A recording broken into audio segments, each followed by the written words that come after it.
Live from New Delhi, you're watching the India Live, India's voice to the world. I'm Lipakshi Khurana, coming up in the next 30 minutes.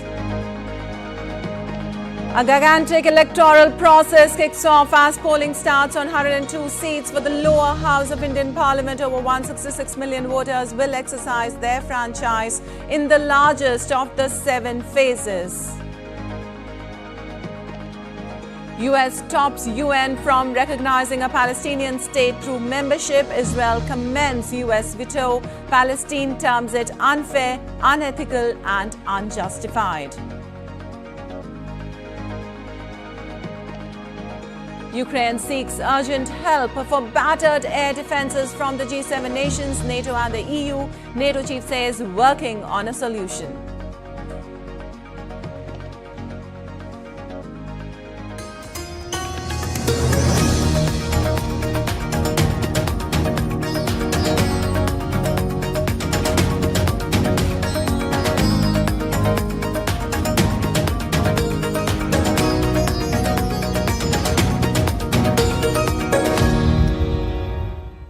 Let's now get to the latest on the world's largest democratic election in India.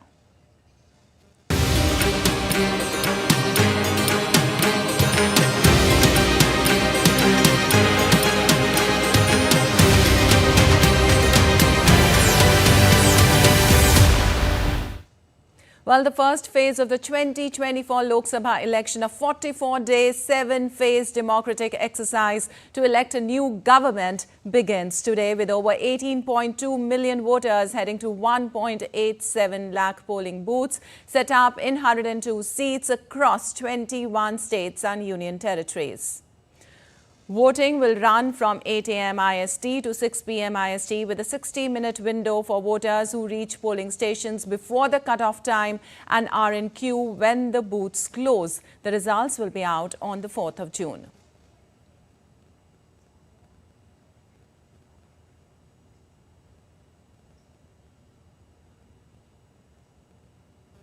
And in this big day, our Prime Minister Narendra Modi tweeted, and I quote, "The 2024 Lok Sabha elections commence today. As 102 seats across 21 states and UTs go to the polls, I urge all those voting in these seats to exercise their franchise in record numbers. I particularly call upon the young and first-time voters to vote in large numbers. After all, every vote counts and every voice matters," unquote.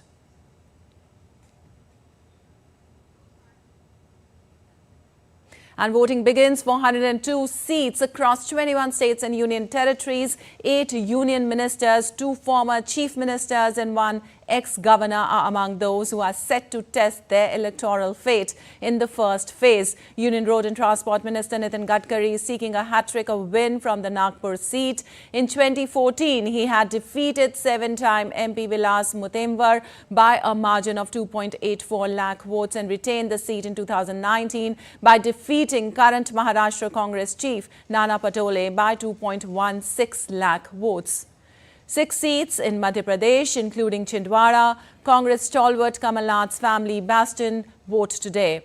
Sitting MP Nakul Nath, who is the ex-chief minister's son, is the Congress candidate. BJP candidate Tamilisai Soundararajan recently resigned as Telangana governor and Lieutenant Governor of Puducherry to return to active politics. She is the BJP's candidate for the Chennai South Lok Sabha seat. Tamilisai is the daughter of Kumari Ananthan, a veteran Congress leader. Union Minister Kiren Rijiju is contesting from the Arunachal West seat. Kiren Rijiju has represented the constituency thrice. Since 2004, Rijiju's main rival is former Chief Minister and present President of Arunachal Pradesh Congress, Nabam Tuki. Sikkim's sole Lok Sabha seat also votes today, as do the single-seat constituencies of Andaman and Nicobar, Lakshadweep and Puducherry. The Naxal-hit Bastar seat in Chhattisgarh, which has 11 seats, and Udhampur in Jammu and Kashmir round out the seats voting in this first phase. The Nilgiris Lok Sabha constituency in Tamil Nadu is witnessing one of the keenly watched battles between A. Raja, the incumbent DMK MP and former telecom minister, and L. Murugan of the BJP, who is the Union Minister of State for Fisheries. This will be the first time that Murugan, who was elected to Rajya Sabha from Madhya Pradesh, is contesting from here. Sarbanada Sonowal, Union Minister of Ports, Shipping and Waterways, is seeking a return to Lok Sabha from Dibrugarh in Assam.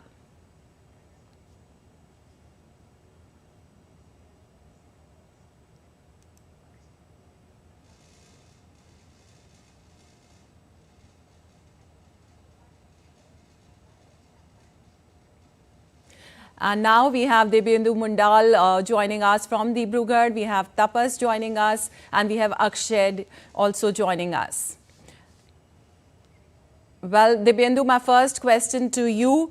Tell me that how is the excitement in the air right now? Voting is just about to begin at 8 a.m.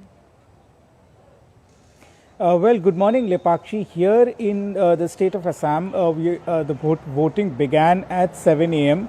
And we are seeing like people going to the electoral booths here to cast their votes. Of course, the voting will continue till 6 in the evening. And of course, as per the Election Commission's guideline, people who have reached the booth at 6 p.m. would be allowed to cast their vote till the queue is not over. So of course, people are going to the electoral booths, have started going to the booths since morning. And of course, we have seen like there have been posters that have been put up in some parts of the city asking the citizens here to go and cast their vote, which is an invaluable asset that every individual carries with them in terms of casting their vote when it comes to an election. So of course, people are excited. They want to. It's time now, after all the campaigning is over, that they cast their vote to select their candidate who they would like to send to the Parliament of India. So of course, as the day moves, it's just early in the morning now. But as the day moves, we'll see more and more people coming out of their houses and going to the polling booths to cast their votes. Of course, excitement is there. People are moving out of their houses to go to the their respective polling stations to cast their vote. Yes. All right. My next question to you, Debyendu, you, Tapas. Tapas, tell us, what is the scene like in Kohima right now? Right, so I can tell you, Lipakshi, that Kohima has come out in large number. In fact, it's just 7 a.m. and before 7, in fact, from 6:30 onwards, we can see that people are queuing up outside the polling booth. Just to give you a perspective, let me just show you. This is the, this is a small place where office of Panchayat, and it has been turned into a polling station. And you can see already people are outside waiting to cast their ballot, and people are coming out from different places also. There is in Nagaland there are almost 2,342 polling stations, and out of that, we can safely say that people are coming out in large number to cast their votes. Just to put it in perspective, 1/4 of the 2,342 polling stations have been marked as critical and vulnerable. So special security has been provided to those places. And also what I can tell you is that more than 13.25 lakh voters will decide the fate of the candidates out here. There are two major candidates out here. The first is NDPP BJP alliance. The candidate Mr. Mr. Chumban Muri, and then there is a Congress candidate of Supong Merin Jamir. So these two candidates are vying to back this lone seat in Nagaland. Remember, this is the Nagaland has only one Lok Sabha seat, and both the candidates are vying for that. Currently, as I said earlier, that the the election process is currently going on, and there's a lot of excitement currently in Kohima, as we have been to almost 3 to 4 polling stations, and all the polling stations we have seen people are coming out in large number. Before the election, when the process was going on, there was hardly much of a canvassing that happened, but we were told that people in Nagaland prefer to cast their vote rather than do the talking, and that's what we are seeing here. They are coming out in number 6:30. From 6:30 onwards, we have seen them queuing up outside the polling station, and this is just a beginning. We believe that it will be a huge turnout. The last time in 2019, the voting turnout was 85, more than 85%. Just to give you a perspective, let me just tell my camera person to show you the kind of excitement out here. They have made arrangements in such a manner that there's a female, female can have their own separate queue, the male have their own separate queue. Then also they have made provision for a senior citizen who can come here and stand here. So those are the things that they have been working on, and this is not just in one polling station. It's happening in almost all the polling station across the length and breadth of Nagaland. They have been they made the provision for that. So huge excitement here, and one believe that this time again the polling percentage in Nagaland will be quite high as it was last time around. All right, I'm sure the polling percentage is going to be high. I can already see a queue there, and also the women there are, the queue of the women are more than the men. Also, my next question to you, Akshay, you join us from Shillong, the capital of the northeastern state of Meghalaya. What's the situation there? What's the level of excitement you can see?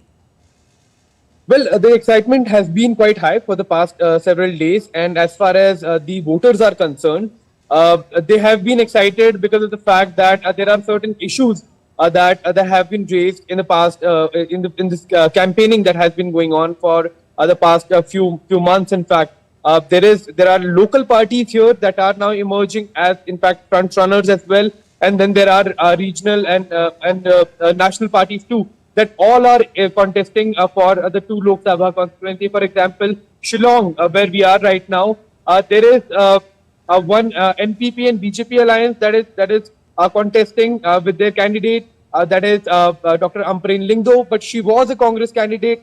She was a Congress member earlier. She switched side to NPP and BJP. Now this alliance, the second candidate is the incumbent member of parliament, that is Vincent Pala, who has been the member of parliament for the past 3 terms. And now we also have another front runner, that is the Voice of People's Party. It's a regional party that has come up. They are debuting with these elections. So that is going to be a tough contest as far as the constituency of Shillong is concerned. Whereas in Tura constituency, that is the second constituency, the fight is between the Congress and the NPP, where the incumbent member of parliament is Agatha Sangma, who is the sister of the chief minister of the state as well.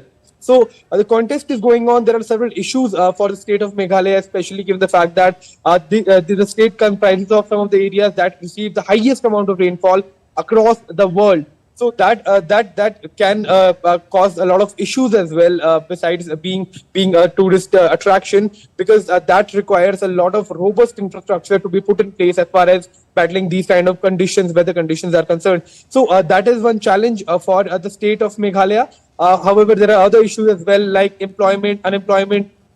There is a need for higher educational institutes in the northeast. People of Meghalaya have been asking for this demand as well, which they know that can be fulfilled at the center level only. So that is why their vote today remains extremely important. However, the Election Commission of India has also taken a lot of steps to ensure that the voting percentage increases in the state, because as compared to the legislative elections and the block level elections, the turnout has remained quite low as far as the national elections are concerned, and that is the effort of the Election Commission to ensure that the voting percentage rises for these elections too. All right, thank you so much, Debyendu, Akshay and Tapas, for all that updates right in the morning. And moving on, elections are a big thing for the first-time voters. In the U.S., the turnout for the 2020 presidential election among 18 to 24-year-olds was 48%. In 2024, as India decides, 18.2 million voters will press the right to vote. Airlines are offering discounts, while the Election Commission is doing all in its might to encourage the people to vote. 18.2 million voters will exercise their franchise for the first time in the 2024 elections. What do these voters do and how do they compare with the first-time voters in 2019? Three important points come to the fore. 70% of the first-time voters yet to enter labor force. Not every first-time voter is studying. Labor conditions have changed since 2019. The labor force in the 18 to 19 age group in rural areas is close to 67.4%. While in urban areas it swells to 77.9% in the same age bracket. The overall average comes to 70.3%, which is the share of the population outside the workforce. Majority of the first-time voters who are not in the labor force are studying, but there is a big gender gap with 95% of the men reported education as the reason for staying out of the labor force, while it is just 65% for the women. Today's young voter would like to compare with his peers from 2019 who have entered the labor force earlier. The periodic labor force survey results with 2018-19 numbers show that unemployment rate has fallen for all workers and also for the category of first-time voters. Anil Thomas for DD India. Well, we have a breaking news right now coming in from the West Asia. Israeli missiles have hit a site in Iran, which was being expected since very long. And right now, let's still to come on this edition of DD India Live. US and Britain announced new Iran sanctions after missile and drone strike on Israel. At UN, Iran warns Israel against further military action. IAEA reported new attempted drone attack on Zaporizhzhia plant. Russia accuses Ukraine for the latest attack. And heavy rains trigger flooding in southeast Iran.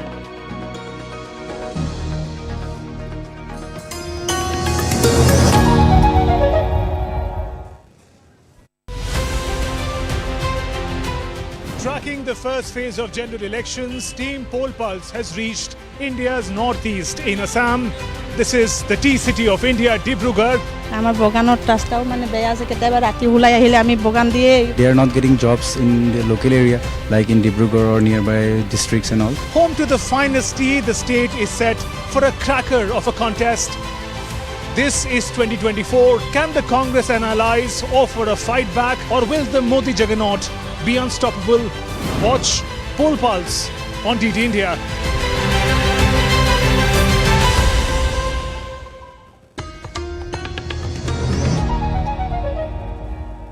Well, welcome back. You are watching DD India Live. I'm Lipakshi Kuran, and moving on. The US on Thursday blocked a resolution that would have seen Palestine recognized as an official UN state. According to the United States, the recognition is premature and should only come after direct negotiations between Israel and Palestine. Israel commends the move, while Palestine terms it unfair. Palestine has been a permanent observer at the United Nations since 2012, before which it was an observer in the UN General Assembly. Jody Jacobs reports from New York. Palestine's hope to become the 194th member of the UN were dashed on Thursday when the United States stopped the UN from recognizing Palestine as an official state by using its veto in the Security Council. 12 countries voted in favor of the resolution, while the United Kingdom and Switzerland abstained. Algeria, who spearheaded the vote on behalf of the Arab group, said this was an unforgivable mistake. Member states voiced their disappointment by the turn of events, with Russia's permanent representative saying history will not forgive the United States. This was Palestine's second attempt at full membership at the world body. It currently only holds observer status. Speaking after the vote, Riyad Mansour, the permanent observer for the state of Palestine, said Palestine's right to self-determination shouldn't be delayed. He told the council that all the Palestinians want is to join the club as equals. Israel, however, thanked its ally, the United States, for blocking the vote, saying allowing Palestinian statehood would be akin to rewarding terrorism. The Arab group says it will continue to lobby for Palestinian recognition at the United Nations, as there is sufficient international pressure and support for it to continue the cause. Jody Jacobs at the United Nations in New York, reporting for DD India. And the UN's nuclear watchdog, International Atomic Energy Agency, has reported of a new attempted drone attack at Zaporizhzhia nuclear power plant on Thursday. This is the second such attack on the plant in less than 2 weeks, where Russia has accused Ukraine for the latest incident. Calling the attacks reckless, IAEA Chief Rafael Grossi has warned that these strikes at the plant could trigger a major nuclear accident. Russian forces occupied the plant in the first weeks of the February 2022, and each side has since repeatedly accused the other of attacking the plant.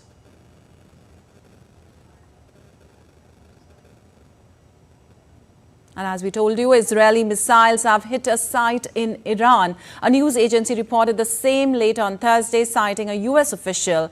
Iran's Fars news agency says explosions heard in central Isfahan airport, reason unknown. Over the weekend, Iran launched hundreds of drones and missiles in a retaliatory strike after a suspected Israeli strike on its embassy compound in Syria. Most of the drones and missiles were downed before reaching Israeli territory. So far, it was being said that Israel has been considering a response. Now, with the strike, efforts seem to be waning.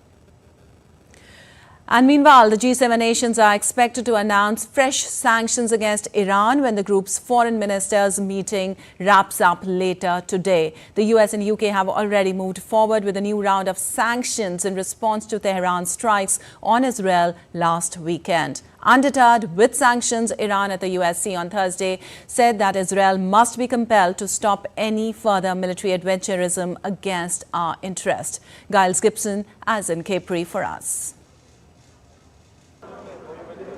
In a coordinated move, the US and the UK have announced a fresh round of sanctions against Iran, with Washington's sanctions targeting the country's missile and drone programs, as well as the Defense Ministry and the Revolutionary Guard Corps, while London's have targeted the Iranian Defense Minister, as well as other individuals and organizations that are linked to the country's military. US President Joe Biden, as he announced these sanctions, said that allies and partners of the US and the UK around the world will also be introducing similar measures to respond to Iran's missile and drone attacks on Israel over the weekend.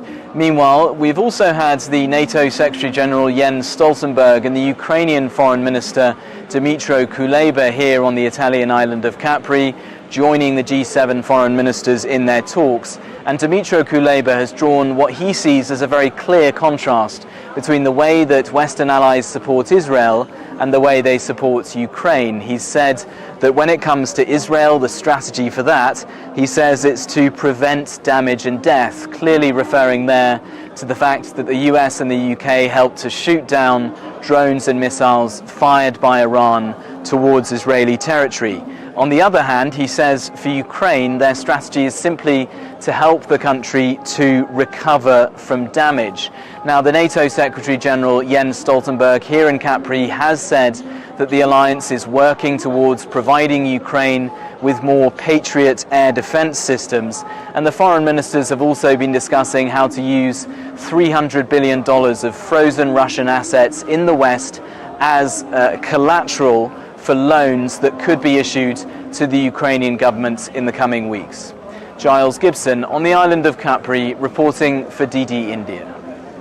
And news from around the world. Flash floods triggered by heavy rains and overflow water bodies battered Iran's southeast region. Flooding wreaked havoc in various parts of Middle Eastern and Gulf countries over the past days. Heavy downpour has displaced thousands of residents and damaged infrastructure and agricultural lands. Also, warehouse operations are reaching new heights thanks to these giant shelf-scanning robots.